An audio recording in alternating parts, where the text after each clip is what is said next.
Hello. Hi, everyone. Welcome back to another Ready for Merge show episode. Today, I have another bi-weekly brief for everyone, a bi-weekly brief on the latest updates to Bitcoin and Ethereum protocol development. We are going to get into a couple of different topics today, starting with Ethereum updates. I want to give everyone an update on Fusaka as well as Glamsterdam discussions.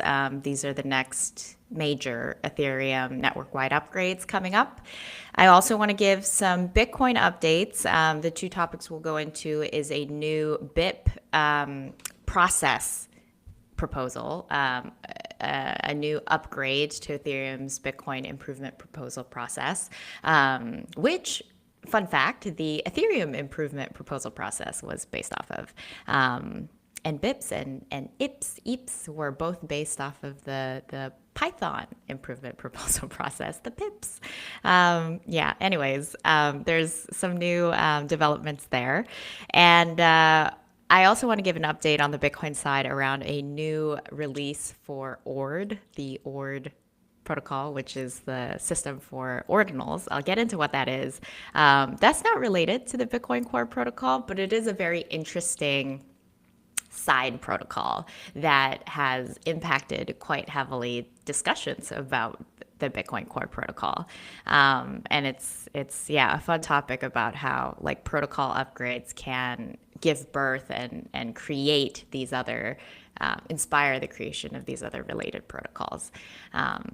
So yes, that's the show for today. For anyone that's just joining, first time joining the show, welcome. I'm Christine D. Kim, the host of these shows and also the writer and the creator of the BTC Before Light newsletter and the ACD After Hours newsletter.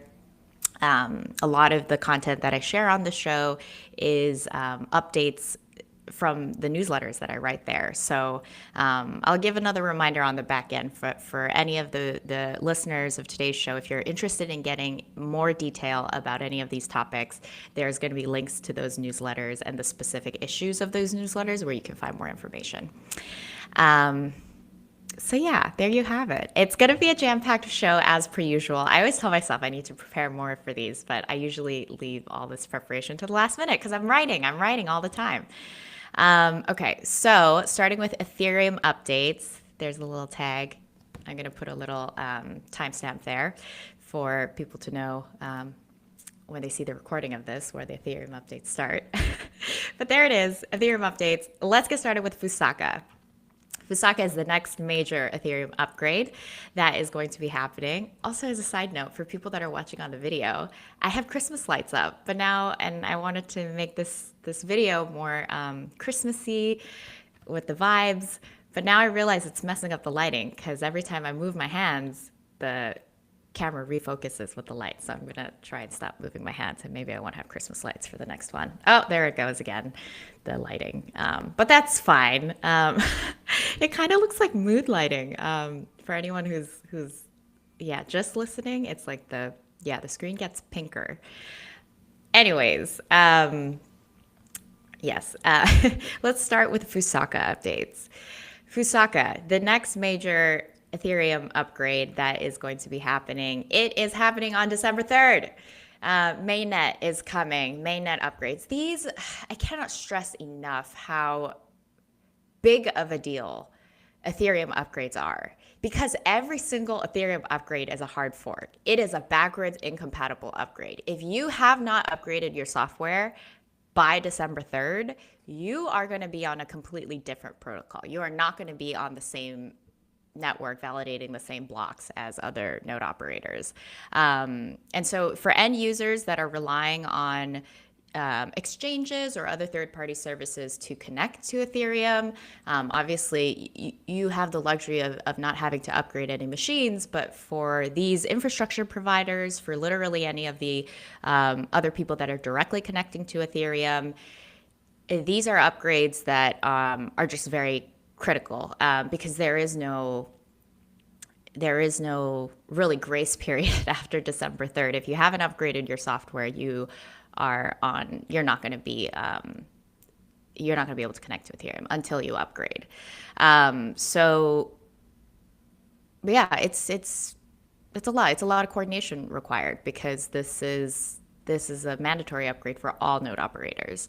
And the more that the Ethereum community grows, the Ethereum ecosystem grows, the more participants and stakeholders there are to really get on board with an upgrade and to ensure that there aren't any major chain splits that happen with a certain portion of nodes validating Ethereum with an outdated version of the software and then other nodes that have upgraded causing some kind of network disruption.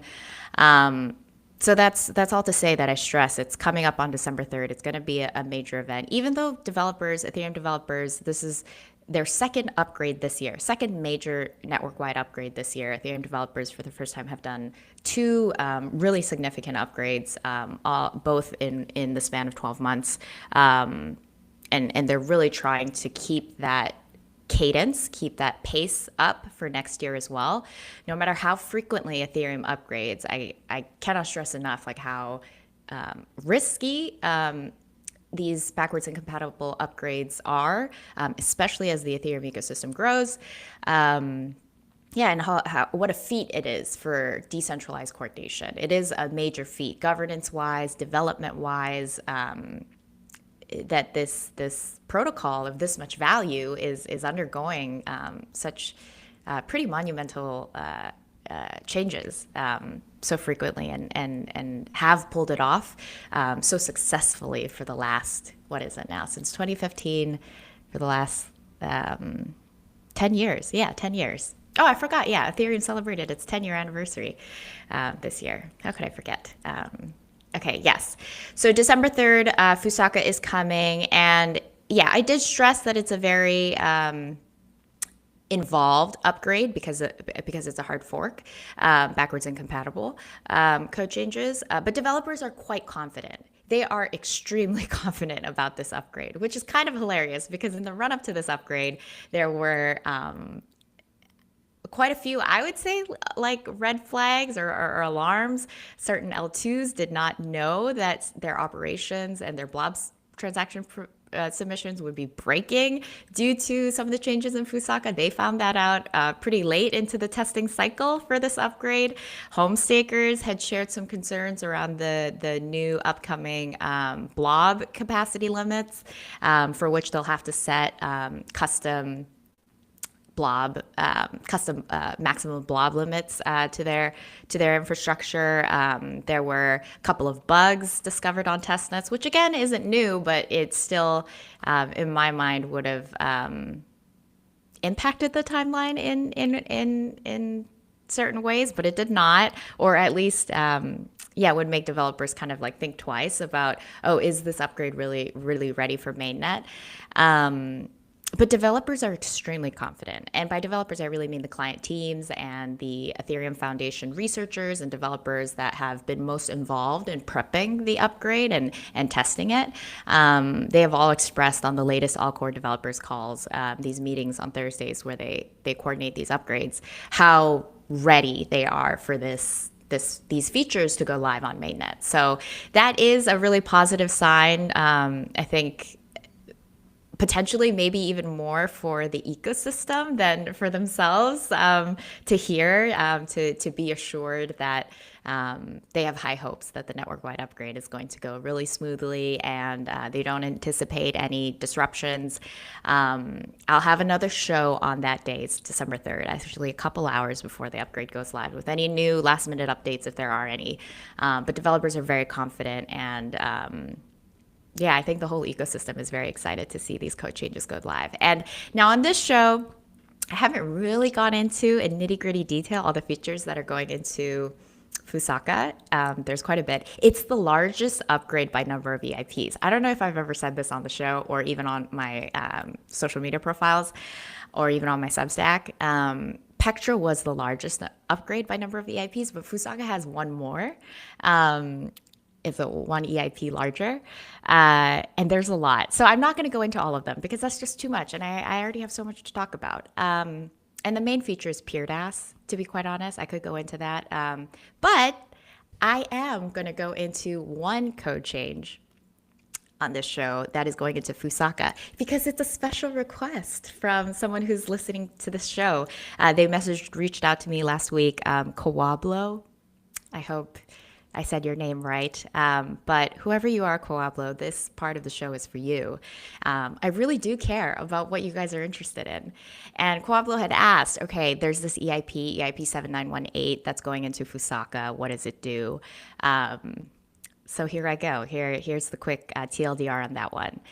It's an important one to know. EIP 7918 is Blob base fee bounded by execution cost. A little background for this EIP. Blob transactions. These are transactions that are specifically designed to allow users to embed or to store arbitrary data onto Ethereum. Ethereum wasn't expressly built to be a data availability layer for layer twos, for these other protocols to batch transaction data and commit it down to Ethereum, kind of like a bulletin board, because this data is ephemeral. It doesn't stay forever on Ethereum. And with the prior upgrades, developers have introduced an entirely new transaction type, a special dedicated block space for these types of transactions, for this kind of activity, for arbitrary data to be stored cheaply, temporarily on the Ethereum blockchain. There's a dedicated fee market. Ethereum developers are really enhancing what Ethereum, when it first launched in 2015, was not built to do. And it's funny because on the Bitcoin side, this is what Bitcoin protocol developers expressly do not want to happen on Bitcoin. And they're thinking about ways to limit and kind of like change how user behavior happens so that if arbitrary data is going to be embedded onto the blockchain, to do it in a very specific way. For Ethereum, they are wanting to encourage this activity because they want to scale through layer twos, through these alternative protocols. And so they've introduced this transaction called a Blob transaction. And this Blob transaction can carry quite a large amount of arbitrary data. And there are two ways in which Blob transactions are priced. The price of a Blob transaction is essentially the sum of these two components of the fee, of these two parts. The first is the execution gas fee. So this is simply the payment that a Blob submitter must pay for sending that transaction onto the execution layer of Ethereum, which is really the part of the Ethereum protocol that executes all the operations, keeps track of all the accounts and the balances of every single user, all of the activity that's happening on chain. And it basically packages the intent for this kind of data to be stored onto the consensus layer, which is the layer of Ethereum that provides Ethereum's decentralized security. Every single block that's submitted, every single transaction that's submitted, there is a decentralized set of validators that verify these blocks, make sure that it's formatted correctly, it doesn't exceed, it doesn't break any of the protocol rules of Ethereum. And that's all dictated by the consensus layer. So every time there's a Blob transaction that's submitted, there's a fee. Part of the fee is simply to propagate that transaction through the execution layer and have it executed. And that's one part of the fee. And then there's a second part, which is the part for the Blob transaction itself, the Blob data itself. And this is the cost for storing that Blob data and having it propagated by all of the validators. That is more the consensus layer part of the Blob transaction fee. So there's two parts. There's the execution layer part of the fee and the consensus layer part of the fee. And the Blob fee itself, the fee for simply storing the data on Ethereum, that fee originally was could be very cheap. If there wasn't a lot of demand for blobs, then that cost, that part of the Blob transaction fee could be virtually zero. You can't actually code like a zero cost transaction or operation, anything on Ethereum, but you can set the base to something extremely minuscule in terms of cost, aka 1 Wei. Wei is the smallest unit of denomination that you can have for ETH, which is the native currency of Ethereum. And that was the base fee for the blobs, being blob, the blob, the binarily large objects that are being stored on Ethereum temporarily. That was the base for the blob fee component. And I think developers at the time was very optimistic that there would be a high demand for blobs, and so the blob fee would more or less reach price discovery and maintain price discovery. However, the blob market is extremely volatile, and there have been several moments where blobs have been virtually costless, have dropped to a payment of like 1 Wei or nothing, virtually nothing. And these people that are submitting blobs, all they're doing is paying that like fee for the execution layer part, for simply being able to send the transaction through Ethereum and package the blob data. And so what this EIP does is it adjusts the base for the blob fee. It adjusts it so that the blob base fee cannot drop below a threshold that is proportional to the execution layer base fee. So as I mentioned just earlier, there's two fee markets. There's fee markets for regular Ethereum transactions, and then Ethereum developers had dedicated a new fee market for blobs. But this other fee market, the original fee market, both work similarly in terms of the dynamics. There's both a base fee for transactions, and there's also priority tips that go directly to the validators to indicate kind of like a time sensitivity to certain transactions.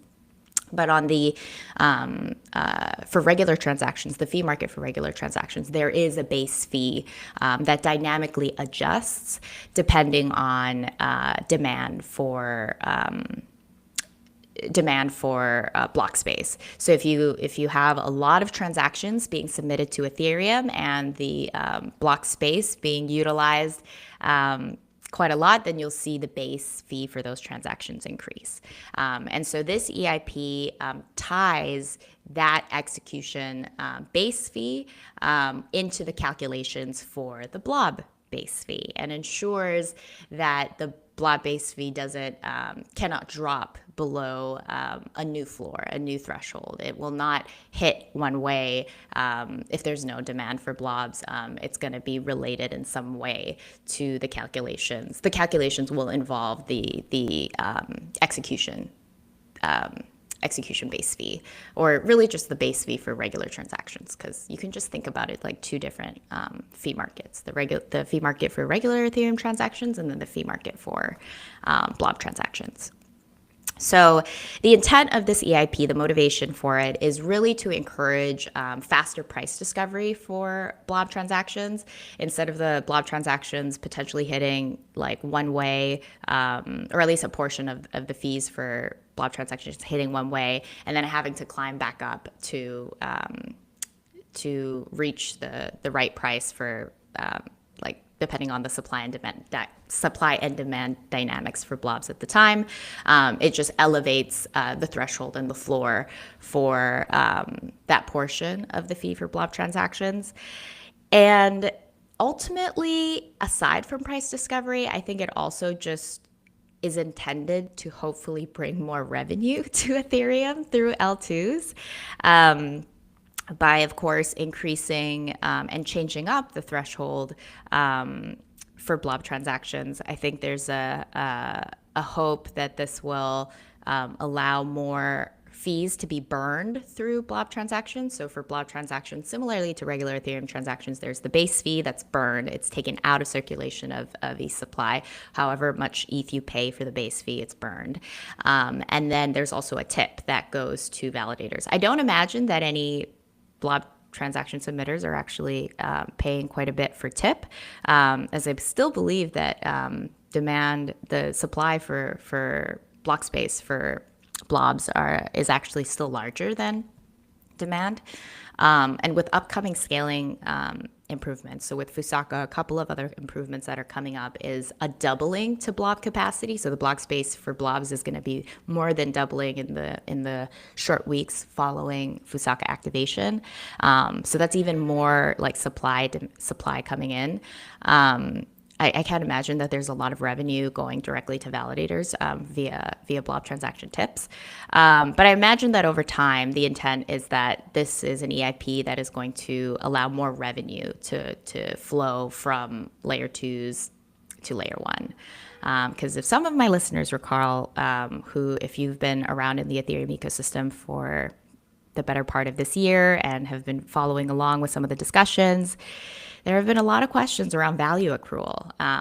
Exactly how many L2s and L2 activity do we need for Ethereum to really get a cut of all that activity and be sustainable with all the users basically leaving Ethereum to go to these L2s. Like, what is the right value accrual mechanism? And this is an EIP that tries to create more robust value accrual mechanisms from layer twos to layer one. That said, I do believe EIP 7918 is one of those EIPs it's just the beginning. Ethereum developers love tweaking with the fee market of Ethereum with transactions. So I don't imagine that this is going to be the last code change that we talk about as it relates to pricing blobs and ensuring that the supply demand dynamics for blobs and the value accrual between L1 and L2 is in the eyes of the Ethereum developers and the Ethereum community correctly valuing what the protocol is doing. So more changes likely to come up. And it's interesting, alongside this EIP, when there was discussions around Fusaka, there was definitely talks about, well, why don't we just do just a one and done increase to the blob base fee. So instead of it being one way, why don't we just increase it to like 100 way or 1,000 way? But this EIP was chosen because it's a bit more dynamic. Again, the floor will adjust based on the execution base fee, just the base fee for regular Ethereum transactions. So yeah, it was a bit more of an involved EIP to implement rather than just like a one and done increase to the floor. But that's going into Fusaka. And yeah, I hope that was a helpful explanation, Coablo. For everyone that is potentially, if you have any nodes or if you have any infrastructure that is directly connecting to the Ethereum blockchain, please make sure that your nodes and your infrastructure are updated to the latest software. There's also quite a few like ancillary software that is not directly connected to the protocol, but will also have to be upgraded in preparation for Fusaka on mainnet on December 3rd. There's staking software that also has been updated for Fusaka. There's MEV Boost, another software for validators to earn additional rewards on chain. Also, that's a software that's been updated in accordance with some of the changes coming into Fusaka. So please just be extra attentive to whatever services that you rely on for your Ethereum chain activities. And if you're simply an end user that's relying on other infrastructure providers to do that heavy lifting for you, make sure you follow up with them to make sure that your infrastructure provider is aware of the upgrade coming up and is well prepared for that upgrade. I wanted to talk about Fossil and Glamsterdam, but I'm afraid I think I'll have to just move on to Bitcoin updates. I will just note for my listeners, now that Fusaka is wrapping up, the next upgrade after Fusaka is the Glamsterdam upgrade. And there is an ongoing discussion about whether this proposal called Fossil should be included in Glamsterdam. because of the benefits that Fossil could have to the censorship resistance of Ethereum. It will create more. It will strengthen the transaction inclusion guarantees of Ethereum. So it will allow validators. It will reduce the amount of like control that whatever block proposal or whatever validator is responsible for proposing a block on Ethereum at that time, to not give them unilateral control over what transactions get included in that block. So if that validator is a censoring validator, intentionally not including certain transactions, this is a code change that would prevent that validator from having complete control of the entire block. There will be an inclusion list, a set of transactions that must be included in the block that is determined by a committee of validators in the prior block, from the prior block. I'm not going to get too into this because of the lack of time, but I will note that it does not seem likely that Fossil is going into Glamsterdam. Developers are feeling confident about having Fossil be included in the next upgrade after Glamsterdam, which on the consensus layer side has been named the Heka upgrade. So that is the direction that developers are leaning towards, and there's most consensus for. Developers have said they will rediscuss this next Thursday on their all core developers call. So I will give you an update in 2 weeks' time. More on Fossil. Hopefully I will prioritize that topic a little bit more on the next show. But let's move on to Bitcoin updates.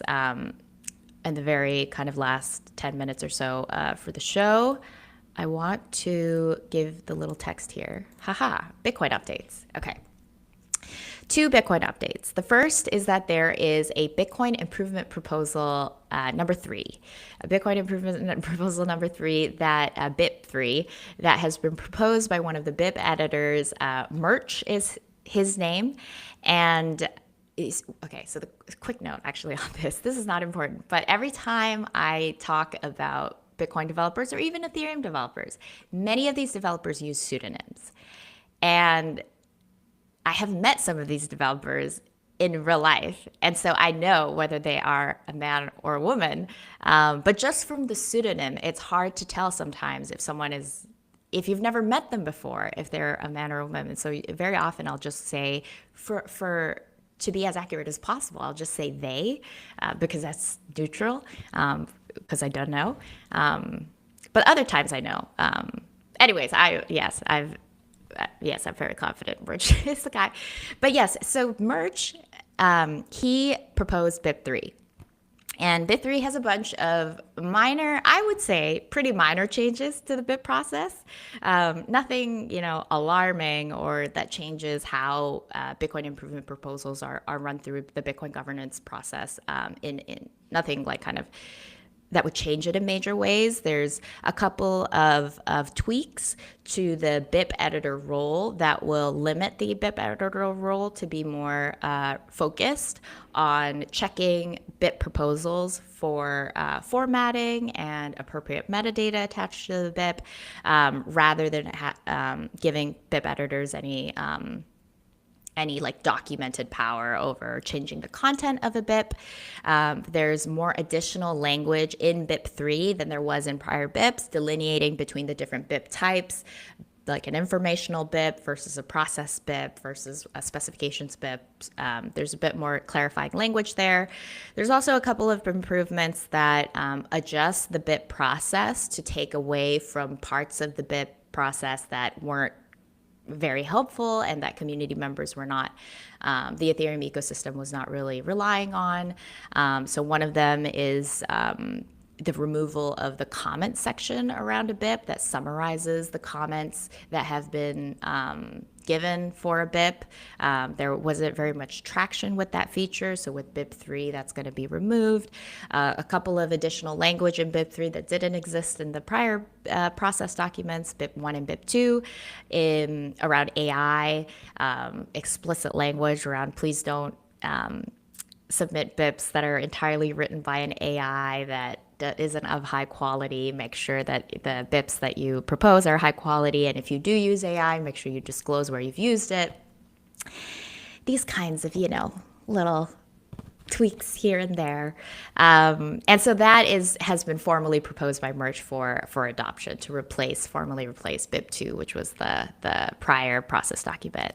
And so while these details are not that exciting or not that controversial, I would say, although there was some discussion I saw around BIP3, around the AI language between some of the BIP editors.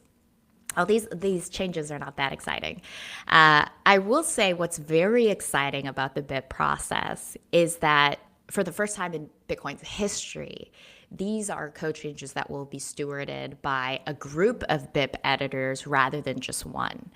When the governance process of Bitcoin was first formalized, and you know, when I say formalized, I even use that term very loosely because for Ethereum and Bitcoin, governance is a very informal process. But when documents like BIP1, BIP2 came into creation, there was only one BIP editor, one dedicated individual to review BIPs and make sure that they are in accordance with the BIP1 and the BIP2 the rules outlined in those documents. So BIP1, I believe the author of it was Amir Taki, and he was the original BIP editor. Torch was taken on by Luke Dash Jr., who was the only BIP editor for quite a long time. And I believe Luke Dash Jr. was the one who authored BIP2.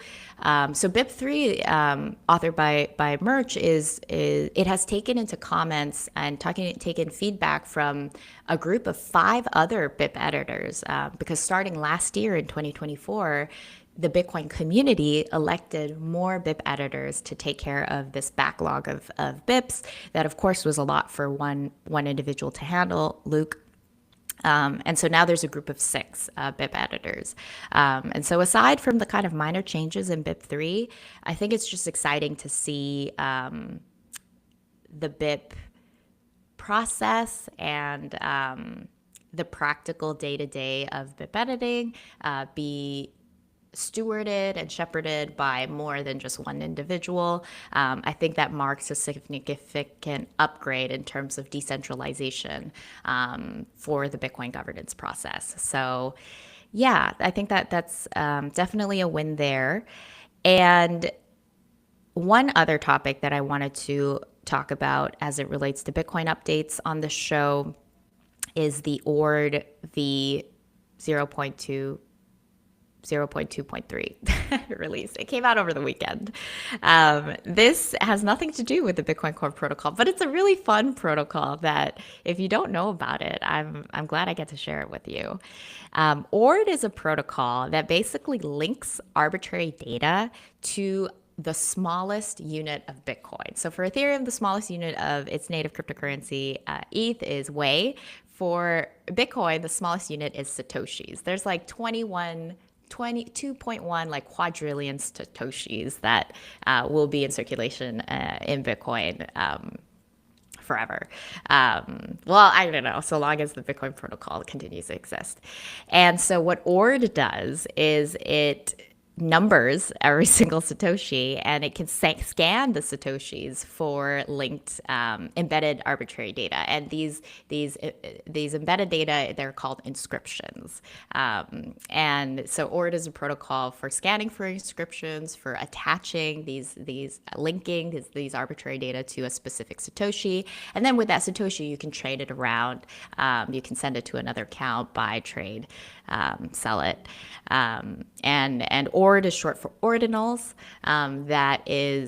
This system was created, this protocol was created by a Bitcoin developer named Casey Rodermore. And he shared, again, this weekend that there's been some new features, new optimizations added to Ord. And it's important to note that, again, Bitcoin Core, it has no native numbering scheme for Satoshis. It does not scan. There's no native functionality to scan for inscriptions in Bitcoin Core. This is a completely additional protocol on top. But people love it. A lot of people have been really excited about this release. There's still more innovations happening in the Ord protocol. One of them that came into the latest Ord release is this introduction of galleries. If you wanted to have multiple inscriptions linked together into a collection, there is one way to do it. One way to do it through this parent-child relationship that was introduced in a prior Ord release, but now they're introducing galleries for any users that do want to make those links, but for some reason have not been able to use the parent-child feature, or the parent-child feature was introduced after they had already created their collection of inscriptions. So there's these things called galleries. Anybody can link various inscriptions together into a gallery. So what's a little bit different with the parent-child feature is that parent-child feature will prove provenance. The person who has created the parent, only they can link with the children. But for galleries, there is no guaranteed like provenance. Like anybody can link any inscription together in a gallery. There's other kind of metadata fields that have been added to the latest release of Ords that will allow users to attach titles and traits to their inscriptions. And so all of these features are really intended to try and bring more data, allow more data to be able to be natively verified on chain rather than having a lot of data live off chain, and for people that are very excited about inscriptions to not have to have these other alternative sources for verifying data related to inscriptions. So slowly but surely, kind of like a really cool maturing side of Bitcoin innovation that has happened over the last couple of years. And I want to know it has really been possible through the Bitcoin soft fork upgrade that happened 4 years ago, the Taproot upgrade around this time. And that upgrade was not originally intended to nurture and to encourage the creation of protocols like ordinals. Taproot was primarily intended to for the scalability benefits that it would bring to Bitcoin, and also the privacy benefits that it would bring to Bitcoin users. But lo and behold, there was creative interpretations of the new protocol rules, of the new features of the protocol that were introduced with Taproot that have allowed ordinals. I think it's a great example of how permissionless innovation is on decentralized protocols like Bitcoin and Ethereum. Nobody, like Casey Rodermore, the creator of ordinals, he didn't need to get the permission of Bitcoin Core developers to do this. Anyone can permissionlessly innovate on the protocols that are being on permission of those protocols like Bitcoin. There's no one can block you or stop you from doing this. And that also means that interpretation of the consensus rules and of the protocol itself has quite a lot of power in the way that protocols like Bitcoin and Ethereum are valued. Yes, developers in the community and the way that they evolve these protocols itself, that does, of course, have a big say in how the protocol gets used.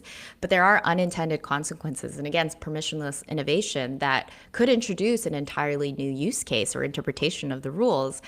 And in that sense, it could change the narrative and how people actually use Bitcoin on a day-to-day basis. So kind of a really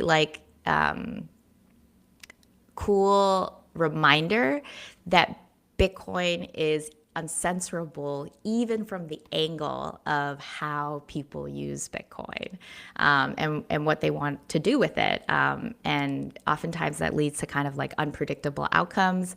That's why I don't think like the value and the use case for Bitcoin is just one and done as peer-to-peer money. I think that there are these kinds of examples that show that perhaps the use case is more multifaceted than perhaps even certain developers intend it to be. And of course, there's still more discussions on how the protocol could be adjusted to really clarify and restrict rules even further for a specific use case. But when it comes to code and when it comes to a permissionless protocol like Bitcoin, you never know what kind of creativity and innovation could arise. So yes, very, very cool, exciting innovations happening in the Bitcoin ecosystem. I am going to wrap the episode with all of those updates on the Ethereum side and the Bitcoin side. Thank you to all of my listeners for listening to another biweekly brief on Bitcoin and Ethereum. You are officially caught up on what's ready for merge in Bitcoin and Ethereum. A couple of notes on the back end. Next week's show, I'm going to be taking a little bit of a break for next week. There will be no new Ready for Merge episode coming out next week. It is a bit of a holiday here in the US. American Thanksgiving is coming up, so I'm going to be taking some time to just spend with family. So no show next week. However, I'll be back the following Wednesday with a new biweekly brief. That is actually the day that Fusaka on the Ethereum side is going to be going live on mainnet. So it'll be, I think, an exciting show. For some of my listeners that are very familiar with my Substack, I just want to make a quick note. I learned about it this morning. There is not going to be a developers meeting happening on Thursday. There was a last minute cancellation because a lot of the developers are already meeting in person for DevConnect in Buenos Aires. So heads up, tomorrow's ACD After Hours newsletter is likely going to be a little bit of a fun newsletter. I haven't quite decided exactly what I'm going to do, but I'm going to make it different. It's not going to feature a call summary and call insights. It'll feature something else, some other insight that I have. So stay tuned for that. I wanted to give you guys a heads up. It could be a little Thanksgiving special for that newsletter.